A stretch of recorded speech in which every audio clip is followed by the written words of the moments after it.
Everybody, another Sunday edition of Sail with Sippy.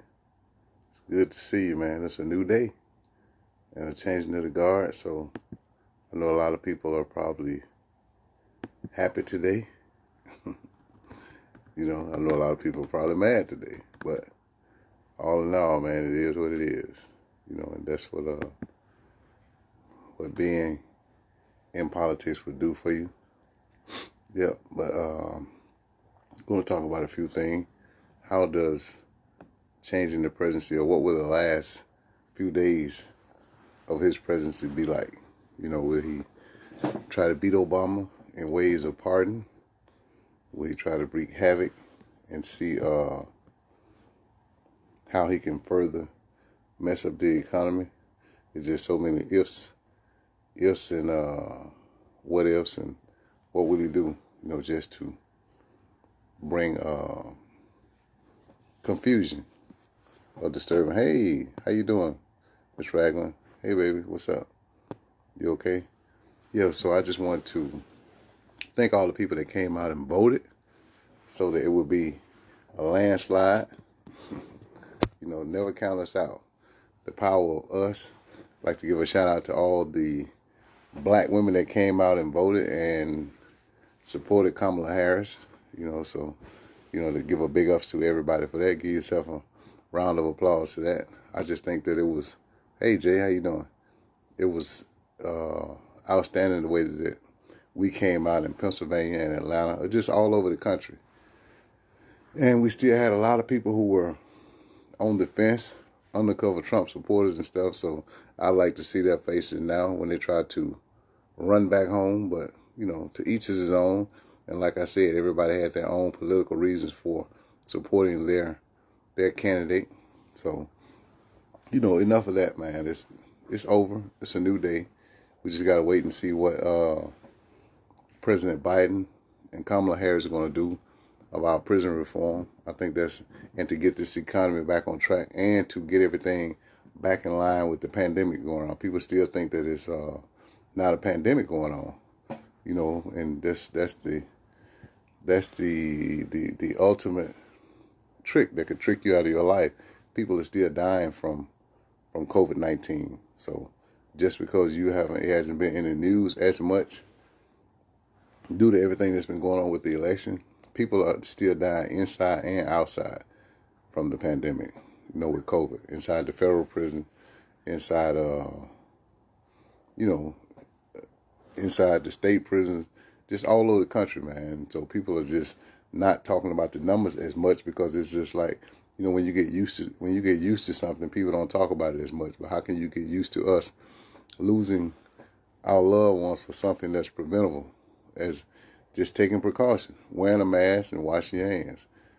So we have to be mindful of that COVID-19 is still out there regardless of who won the presidency, and it's still going to. Biden promised to lock down the country and see. So we got to see what that's going to do at the beginning of the new year, and we got to think about what the outgoing administration is going to do to try to solidify his mark in history. Was he's going to try to beat Obama with his clemency? So we hope that Ms. Ragland, that Robert is somewhere in there, and so many other people who are deserving. Evelyn Bozer Papa, we're just hoping some of these people are in there, and that he will listen, that he will pardon him. Other than one thing about it, he's going to pardon or commute a lot of his friends' clemency.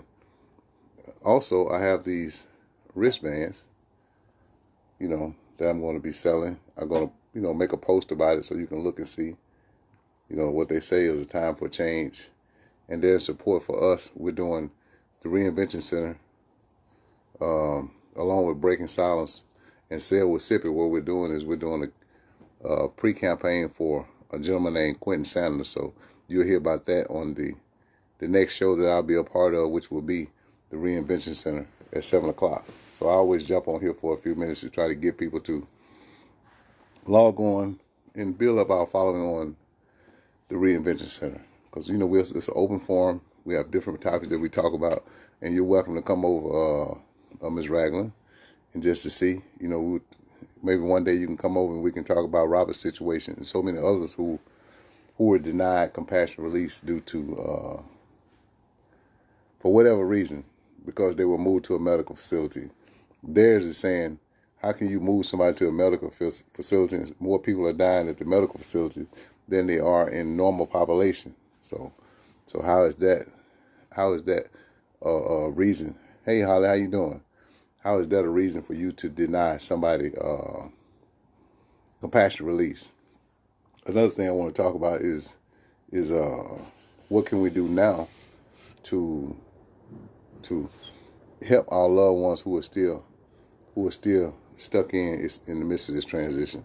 I know some of the people on the inside were kind of hoping Trump won, even though because they had an opportunity or a shot to get clemency, So I just think that we still need to press up on the incoming administration to pick up where he left off and to do more as far as criminal justice reform. In the event that, hey, what's up, Darren? How you doing? Yeah, it's good to see you. So it's and because there are so many people, man. There are so many people who are still incarcerated under the 100-to-1 crack law. There's so many people who are still left behind under the 924C as first-time offenders and stuff. So what's up, Jay? How you doing? Jay, I need to see you soon. So it's just so many people who are still left behind or left inside, and so we've been so caught up with everything. I've never seen to where, and I still think that we're not out of the waters yet, because he's going to be trying to go to federal court, even though he doesn't have a leg to stand on. It's a stall tactic to bring forth a allegation, the same way he did Hillary Clinton. What's up, Mark? The same way he did Hillary Clinton, even though she went on ahead and accepted her law. So, you know what I mean? What's up, Jacoby? Always, this is my every Sunday routine, Jacoby. And y'all still need to give me a date. The day after Thanksgiving won't be good for me, because I'll be out of town that weekend after Thanksgiving. So, I just hadn't got back with y'all. I was waiting on y'all to get a final date as far as the March for Mississippi rally. So just let me know. So just reach out. You and Michaela, let me know, like what's going on, and just see what we're going to do. So how's everybody doing? One of the things I want to do, man, is try to bring everybody who's in the movement together. People like Jacoby, Holly, you, Carol, everybody. Jennifer, where you're at, Amy, what can do and everything. And we got to make a stand for prison reform, both state and federal. I didn't realize how important state prison reform was until I actually, witnessed it with my own eyes, man. It's just as bad, you know what I mean? And so I thank you guys, Jacoby, for trying to get supplies for the guys at MSP, so they're very appreciative of that. And so we still have to, any day after 6 this week, it's time. So maybe we can get a conference call with Asiatic Black and everybody so we can see, but like I said, I won't be able to make it after the weekend after Thanksgiving. I know that if that's best for most people to make it, then go ahead and, go ahead. I'll catch you guys on the next round, because I'm still working on, I'll be out of town for Thanksgiving. I won't be back until that Sunday, or that late Saturday night, or that Sunday. So even though I was really hoping to be a part of that, so we'll see. But like I said, man, it's a new day. It's a new administration. How it's going to play out, I don't know, man. So we just have to lobby and pray and hope that we can get some of our requests or agendas. You know what I mean? Yeah, right. We're definitely not out the water, man. I think this, we have to have a real commitment from those who actually caused the influx of prisoners from 1994. That being Joe Biden, and then so how everybody's talking about how Kamala Harris, fought to keep guys, nonviolent offenders, in prison. So hopefully we can aggressively approach her to get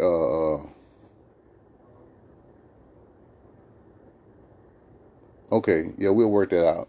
The main thing was hygiene. like soap and shampoo and stuff like that, and socks or whatever.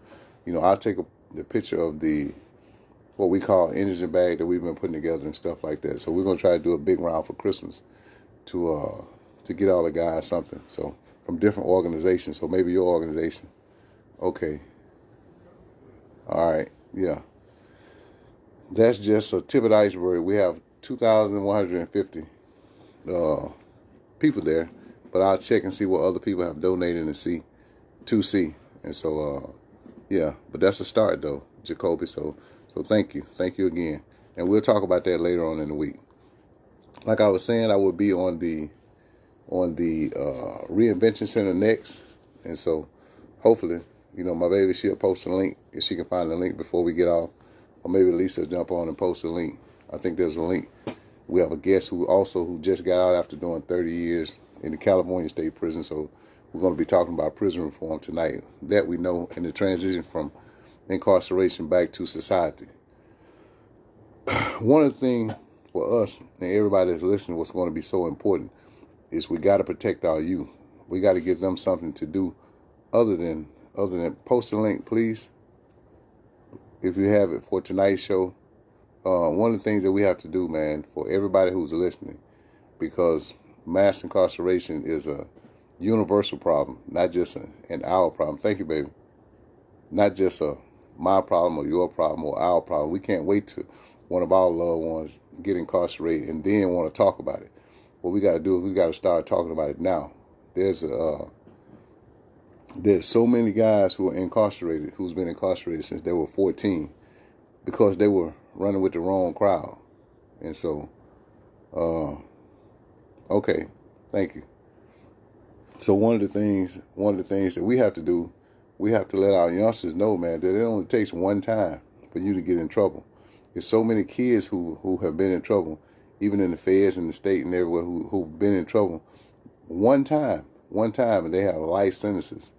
And in the feds, life means life. Even though now Miller versus Alabama passed, they can't give a child a life sentence, but what they'll do, they'll come back and give him 99 years. You know what I'm saying? So, man, that's a life sentence. If you give a child that's 14, 60 years, that's a life sentence, because the life expectancy of an African-American male is only like 74 to 78.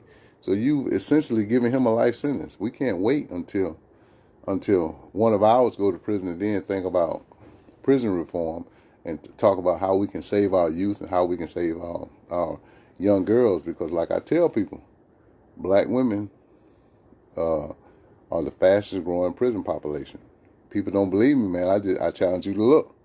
And the way that it's going, and the way that it's going, man, we have more kids going to prison than we do enrolling in college. I always tell people that, man.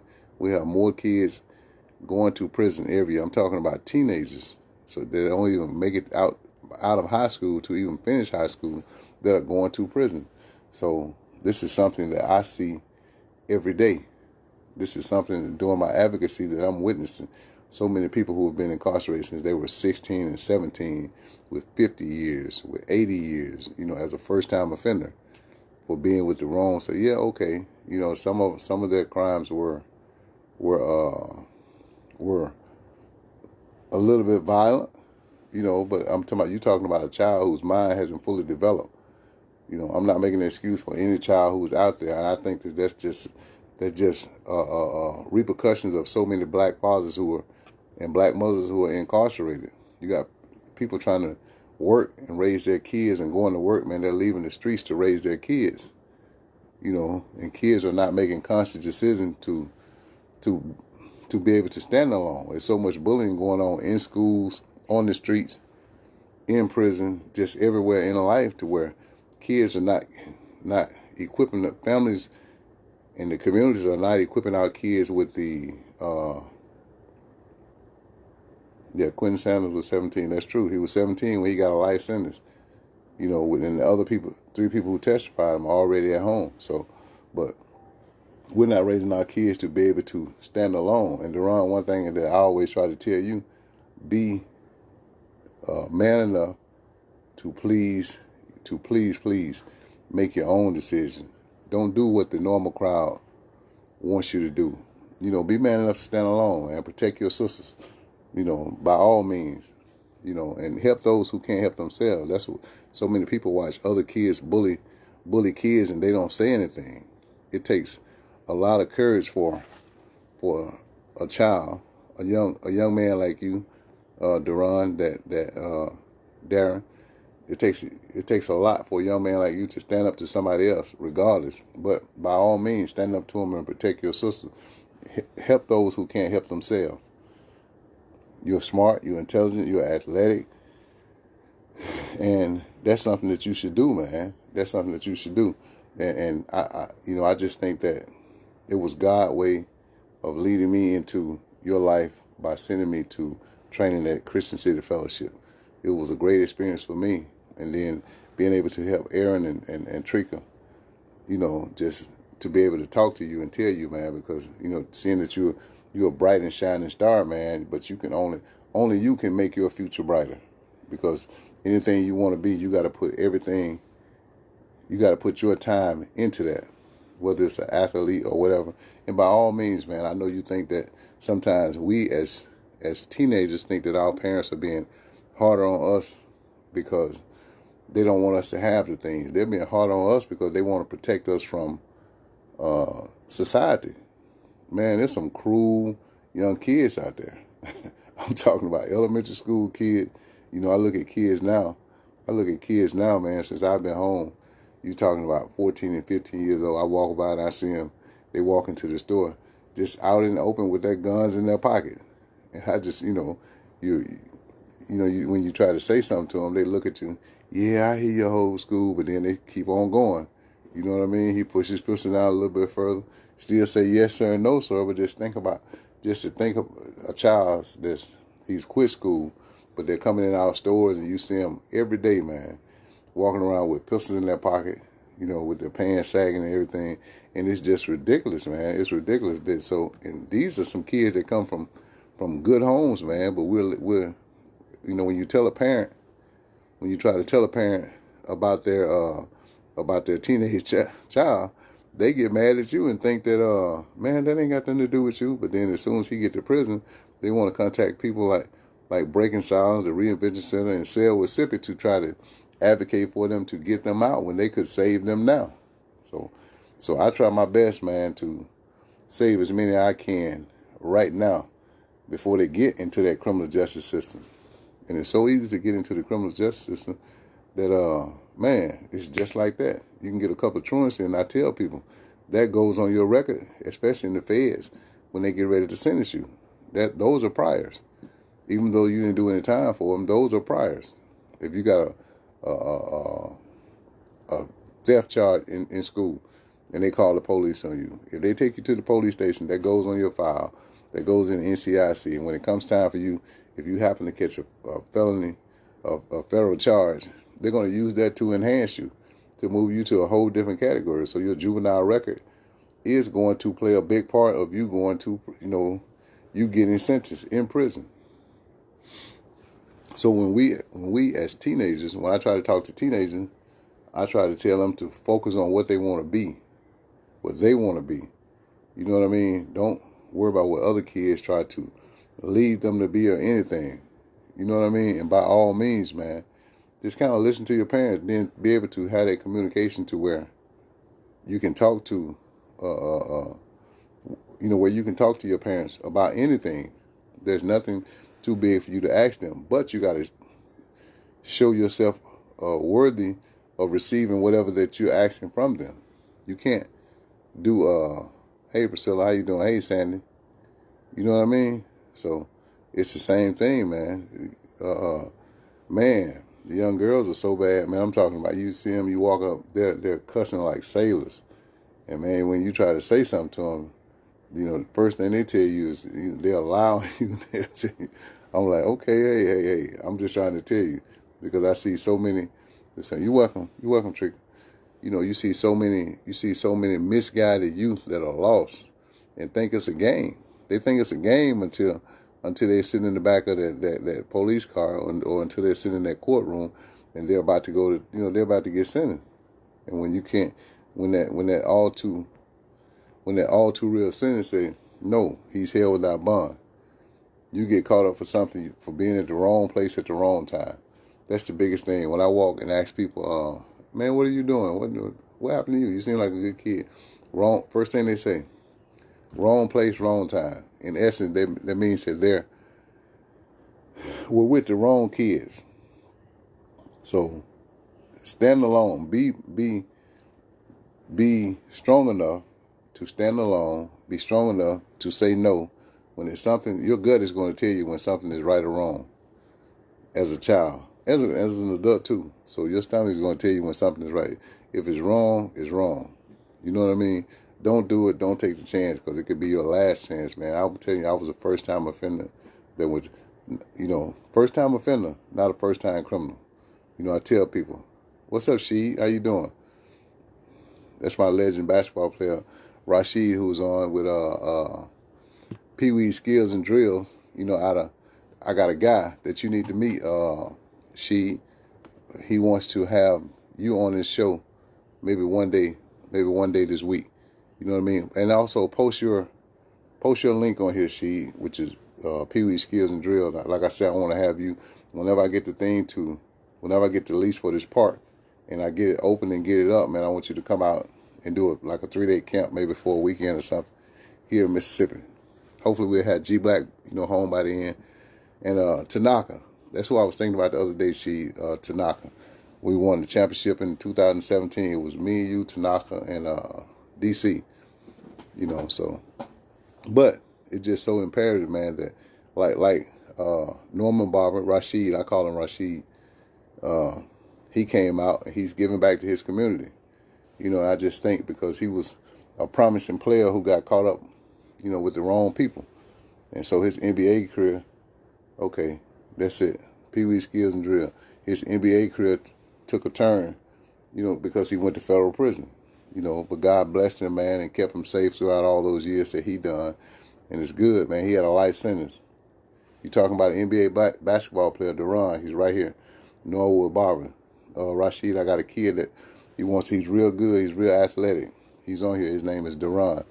And he's under Trika Murphy. So I want you to reach out to him and talk to him and send him some of your training. Some of your legendary training that that you do with the kids in West Virginia. So it's Pee Wee Skills and Drill. You're talking about a former NBA player, that got caught up when he got ready. They ended up doing federal. And one thing about the feds, they don't care. They put us all together. So you're talking about somebody who's a former drug dealer. So many NBA players that I've seen. Green. You talking about NFL player like Bam Morris from the Pittsburgh Steelers. You talking about NBA players like what's the running back name for Tennessee? Anyway, you talking about, they don't care. The bigger the case, man, if they can make it, everybody, all walks of life, billionaires from the savings and loan scandal, everything, man. There's so many people, man, that I met in federal prison that shouldn't have been there. They were first-time offenders. They end up with life sentence. A lot of them still have life sentence, like Darrell Henley. So we're hoping that we can get him home. He's just made the Pro Bowl in football the year that he went to the year that he went to the Pro Bowl. He ended up catching a federal prison sentence and ended up with a life sentence. He's still in federal prison with a life sentence. So you know something. So okay, yeah, we'll do that. Yeah, that's right, Tanaka. Yeah, that's our big three. Yeah, we were the big three, man. Went 17-0, and that's my last time playing. I haven't picked up a ball since then, so I let it go after that, but I'm gonna pick it back up down here in the Mississippi Delta. So, it's just one of the things. Bet I'll tell him tomorrow. I email him tonight, and I'll make sure that he calls you. You know what I mean? So I'll tell him that, man. We gotta work. We're working on. He waiting to hear something. He's got a hearing this month on the 24th, the 23rd, or the 24th, the week of Thanksgiving, that Tuesday before Thanksgiving. So we're gonna lift him up in prayer and try to make sure. Oh, we need letters too, for him. So we got to get some letters and stuff for G Black to try to get in, when it's time. So just be on standby in case he needs a letter or something, so we can get him.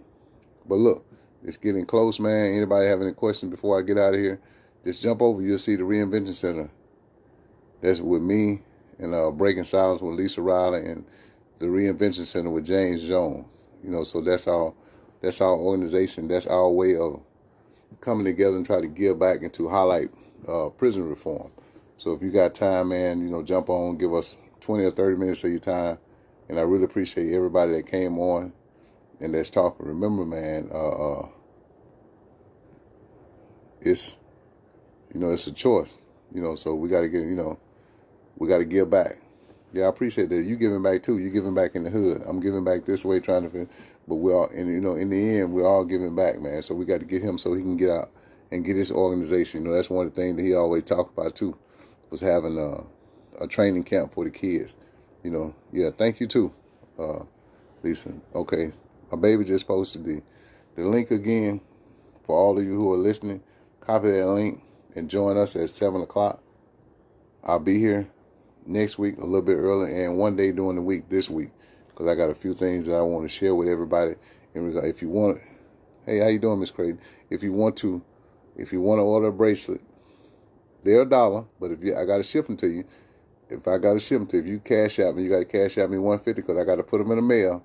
So you can send your address to me. You can DM me right here. So I got a whole bunch of them. And this will raise the money to get defense for Quentin Sanders. You can, okay, yeah. Let me know. She. Yeah, let me know. Yeah, I like to see that, man. You deserve to be on ESPN, man. You earned that right, You earned that right, man. It was a pleasure playing with you and getting a championship, man. If you get a chance, man, next week, man, post some of those pictures. I can't find mine where we won the championship with all of us, me, you, G Black, Tanaka, and all of.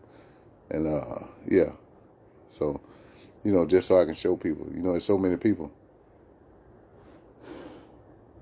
Okay, yeah, that's a big thing, man. One thing I do, I try to part of my organization, Sail with Sippy. You can go on my YouTube channel and sign up. It's Sail, Sippy's Advocacy Initiative and Leadership.